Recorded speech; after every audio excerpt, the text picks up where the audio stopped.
देखिए बैगिंग थोड़ी इससे हटके प्रॉब्लम है। नो डाउट कि बैगिंग के अंदर भी इस तरह के कई गैंग्स इन्वॉल्व रहते हैं कि जो बच्चों को किसी जगह से किडनैप करके या उनको इंड्यूस करके फिर उनसे बैगिंग करवाते हैं। लेकिन जो आज का हमारा विषय था वो था ह्यूमन ट्रैफिकिंग के ऊपर, मानव तस्करी। क्योंकि बहुत सारे ऐसे व्यक्तियों को, ख़ास तौर पे महिलाओं को एम्प्लॉयमेंट के झांसा देकर या उनको किसी जगह पर एजुकेशनल ट्रेनिंग के बहाने, जिस तरह के एक स्पीकर ने भी बताया कि कंप्यूटर कोर्सेज करवाने के बहाने उनको वहाँ से बहला फुसला कर इस तरह से ऐसे कार्यों में डाल दिया जाता है जहाँ पर वो अपने शरीर के ऊपर भी जो उनकी ऑटोनॉमी है, जो उनकी एजेंसी है, वो they lose their agency, autonomy on their body also, and then they are involve in the prostitution. तो वो अपनी मर्जी के खिलाफ फिर इस तरह के काम करने के लिए मजबूर हो जाती हैं। तो आज के सेमिनार का मेन मुद्दा यही था कि इस प्रॉब्लम को हम अलग अलग स्तर से इन्वेस्टिगेशन के तौर पर, प्रोसिक्यूशन के तौर पर, और जब इसका ट्रायल होता है तो उसके तौर पर क्या ऐसे प्रभावी कदम उठाने चाहिए कि इसमें जो संलिप्त लोग हैं उनकी कन्विक्शन हो। क्योंकि जो सर्टेनिटी ऑफ पनिशमेंट होती है वही सबसे बेस्ट प्रिवेंशन होती है। तो हर साल हम गोवा के अंदर एक सेमिनार करते हैं और सेमिनार का हमेशा से यही मुख्य मंतव्य रहता है कि बार बार जो हमारे इन्वेस्टिगेशन ऑफिसर्स हैं या अदर अन्य एजेंसीज हैं उनको ये रिमाइंड कराया जाए कि ये प्रॉब्लम है, एग्जिस्ट करती है और इसको हमें अंकुश में लाना है। तो आज हमारे बहुत सारे स्पीकर्स आउटसाइड से भी हैं, हमारी प्रोसिक्यूशन ब्रांच से भी हैं, from with in the police department भी हैं। तो उसमें यही बेसिकली निश्चित किया जाएगा कि किस तरह से हम प्रभावी तरीके से इस समस्या का समाधान ढूंढ सकते हैं।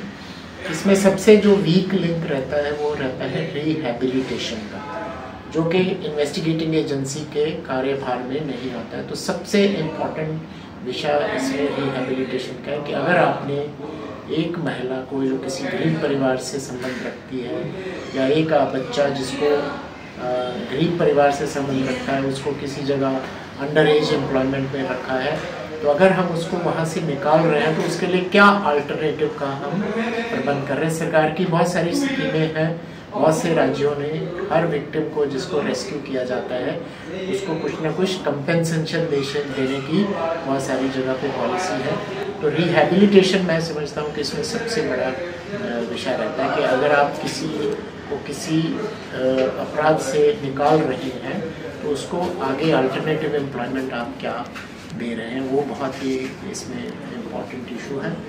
तो मैं मानता हूँ कि आज के सेमिनार में काफ़ी चीज़ें सामने आएगी। जिस तरह से पहले स्पीकर मिस्टर बनी ने भी बताया कि नई नई संवेदनशीलताएँ हमारे सामने आ रही हैं, कि नई नई वल्नरेबिलिटीज़ आ रही हैं, कि लोग कंप्यूटर के ज़रिए भी, उन्होंने बताया कि माँ बाप को भी देखना चाहिए कि उनका बच्चा अगर स्क्रीन टाइम ज़्यादा यूज़ कर रहा है तो किस तरह की कार्यकलापों में अपने आप को संलिप्त कर रहा है, कि कहीं उसकी किसी से बातचीत तो नहीं हो रही कि जो उसको इंड्यूस कर रहा हो, या किसी जंग लड़की को कोई इंड्यूस करने की कोशिश कर रहा हो। तो इस तरह की चीज़ों पे हमारी फैमिलीज़ का भी, स्कूल्स का भी बहुत बड़ा रोल आता है। तो ये नई नई चीज़ें जो बाद में आती हैं तो वो हमारे इन्वेस्टिगेटर्स को भी एजुकेट करती हैं ताकि वो भी स्कूलों में, कॉलेजेस में जाके या पंचायतों में जाके इस चीज़ का प्रसार कर सकें। गोवा में कितने रजिस्टर हुए हैं सर ह्यूमन ट्रैफिकिंग का केसेस? नहीं, राइट नाउ तो मेरे पास डेटा नहीं है, लेकिन हमने उसमें कई रेस्क्यू मिशन जो हमारी अर्ज संस्था है उसके साथ मिलके इसमें काफ़ी काम किया है। 2 केसेस का मैं जिक्र करना चाहूँगा कि जिसमें पीछे कन्विक्शन भी हुई, क्योंकि इस तरह के आईटीपी केसेस में या 370 आईपीसी जो हमारा है, इसमें कन्विक्शन इसलिए ऑब्टेन करना बहुत मुश्किल होता है कि कई बार जो इसमें विक्टिम है वो भी सहयोग नहीं करता, जो अपनी स्टेटमेंट को रिट्रैक्ट कर लेता है। तो इस 2 केसेस में हमारे इन्वेस्टिगेटिंग ऑफिस ने बहुत ही प्रोफेशनल कार्य किया, जिससे कि लोगों की कन्विक्शन हुई। उससे एक डर पैदा होता है उन लोगों में जो इस तरह की मानव तस्करी में इन्वॉल्व रहते हैं। तो हम लोग यही कोशिश करते हैं एक्विटल केसेस को एनालाइज करके कि दोबारा से फिर हमारे बिहाफ पे ऐसी कोई गलती नहीं हो। तो हम इसको थोड़ा और बढ़ाएंगे। हमारे दोनों जिलों में AHTUs भी हैं जो SP विमेन के अंडर काम करते हैं, विमेन सेल के अंडर काम करते हैं। तो इन सेमिनार्स का भी बेसिकली मकसद यही है, जैसा मैंने अपनी वहाँ ओपनिंग रिमार्क्स में भी बोला था कि ये कोई रिचुअल नहीं है। ये अपने इन्वेस्टिगेटर्स को या अन्य जो एजेंसीज हैं इसमें उनको बार बार रिमाइंड करने का एक प्रयत्न है कि हमें इस समस्या के साथ प्रोफेशनल तरीके से जूझना है।